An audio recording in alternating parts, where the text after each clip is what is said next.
À l'occasion de la Journée internationale des droits de l'homme, des groupes ont manifesté à Chicago et en Allemagne.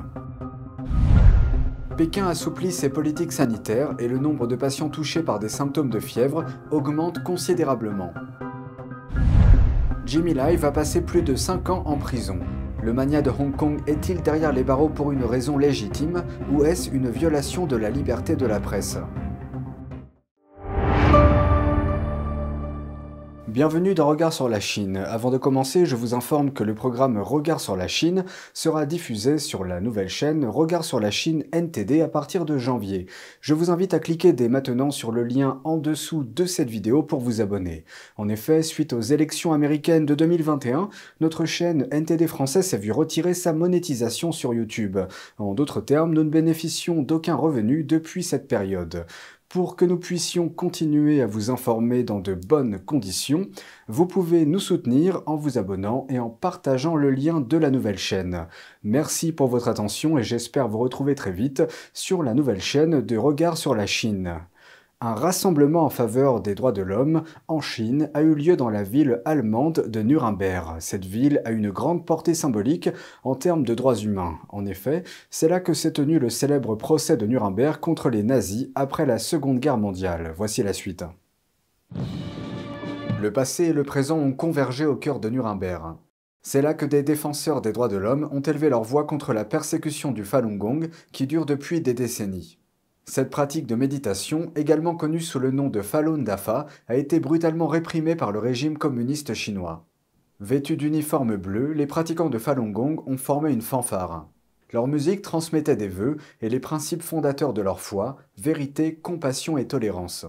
Nombre d'entre eux ont été directement victimes de la campagne de persécution du PCC. L'une d'entre elles a rappelé comment la police l'a forcé à renoncer à sa foi en utilisant des tactiques déshumanisantes. Pendant 13 jours, j'ai été obligée de rester debout et n'ai pas été autorisée à dormir. En raison de ma résistance, ils m'ont nourri de force. Ils ont inséré un tube dans mon nez. Je ne coopérais pas, puis ils ont inséré le tube dans mes poumons. Cela m'a fait tousser et cracher du sang pendant plus d'1 mois.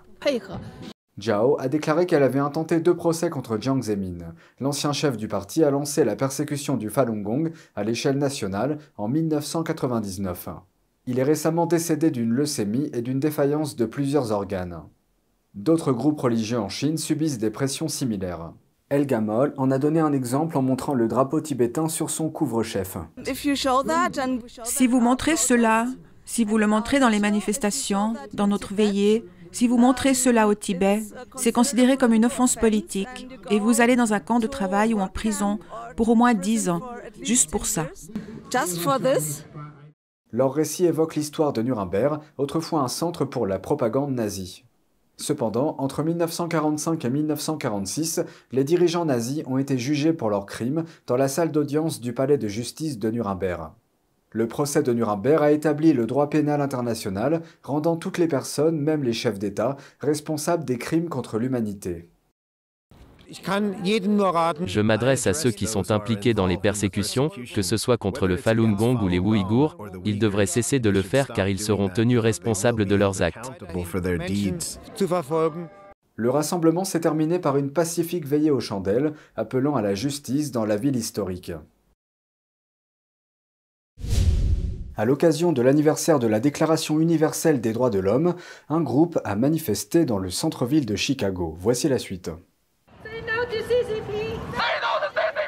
Samedi après-midi, un groupe scandant des slogans contre le Parti communiste chinois ou PCC a défilé à Chicago. Ethan est arrivé de la ville de Shenzhen en Chine il y a quelques mois.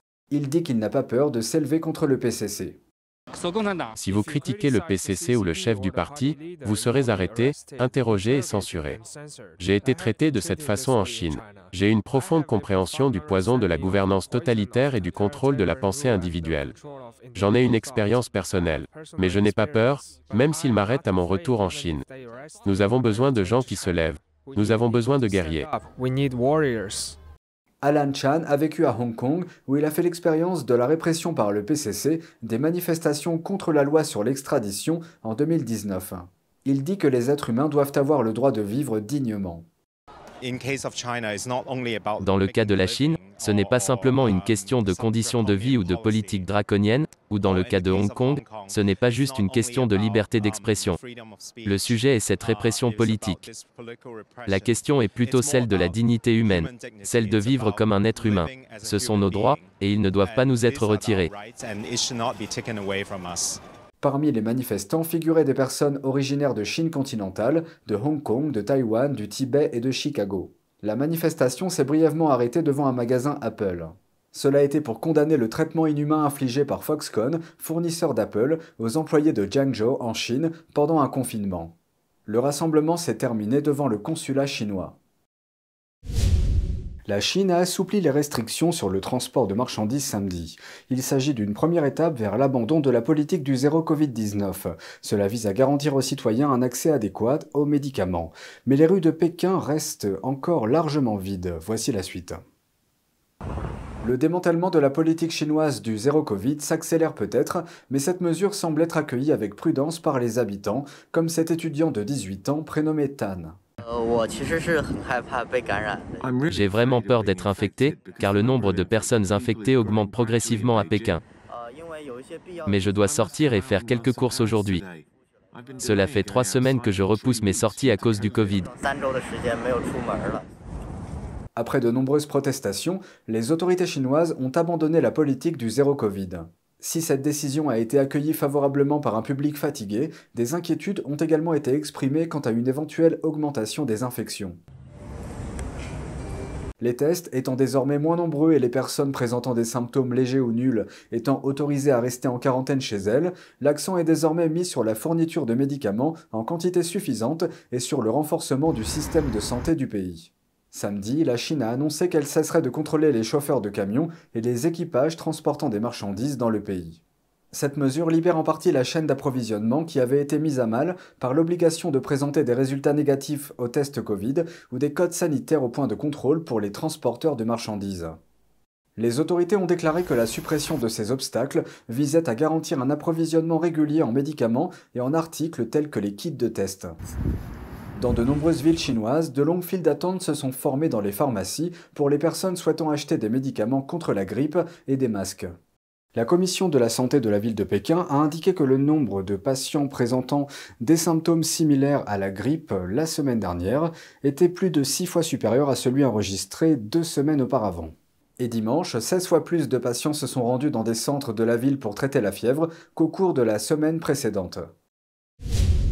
Le magnat pro-démocratie de Hong Kong, Jimmy Lai, a été condamné samedi à plus de 5 ans de prison pour fraude. Mais les militants des droits de l'homme qualifient cette condamnation de violation de la liberté de la presse dans la ville. Voici la suite. Jimmy Lai, magnat pro-démocratie de la presse hongkongaise, a été condamné samedi à 5 ans et 9 mois de prison. Lai est l'un des plus éminents critiques de la Chine à Hong Kong. Il a été reconnu coupable d'avoir violé un contrat de location pour le siège d'un journal qu'il dirigeait. Cet homme de 75 ans a été reconnu coupable d'avoir loué des bureaux au siège de son journal, Apple Daily. Les procureurs ont déclaré que les bureaux étaient loués à la propre société de conseil de Lai. Mais les conditions de location du journal ne permettaient d'utiliser l'espace que pour la publication de journaux et de magazines. Un autre accusé, Wang Weikong, un cadre qui travaillait pour Lai, a été emprisonné pour 21 mois. Le juge a déclaré que les poursuites contre Lai n'étaient pas équivalentes à une attaque contre la liberté de la presse. Mais un ancien législateur pro-démocratie à Hong Kong et chercheur principal à la Harvard Kennedy School l'a décrit comme une poursuite politique. Les gouvernements occidentaux ont exprimé leur inquiétude quant au sort de Lai. Ils ont condamné ce qu'ils appellent une détérioration générale de la protection des droits de l'homme et des libertés fondamentales dans la ville. Cette situation est liée à la loi sur la sécurité nationale de Hong Kong imposée par Pékin. La Grande-Bretagne a rendu Hong Kong à la Chine en 1997. À l'époque, la ville s'était vue promettre des libertés dans le cadre de la politique un pays deux systèmes, c'est-à-dire que Hong Kong serait gouverné séparément du reste de la Chine. Mais le Parti communiste chinois a depuis lors érodé cette distinction. Au cours des 20 dernières années, Pékin a remodelé Hong Kong en réprimant les manifestations, en réduisant au silence les dissidents, en intégrant ce qu'il appelle la loyauté envers le parti dans le système éducatif et en révisant les lois électorales pour éliminer l'opposition. Et c'est tout pour aujourd'hui, merci d'avoir suivi Regard sur la Chine. On se retrouve demain pour une nouvelle émission. Prenez soin de vous et à bientôt.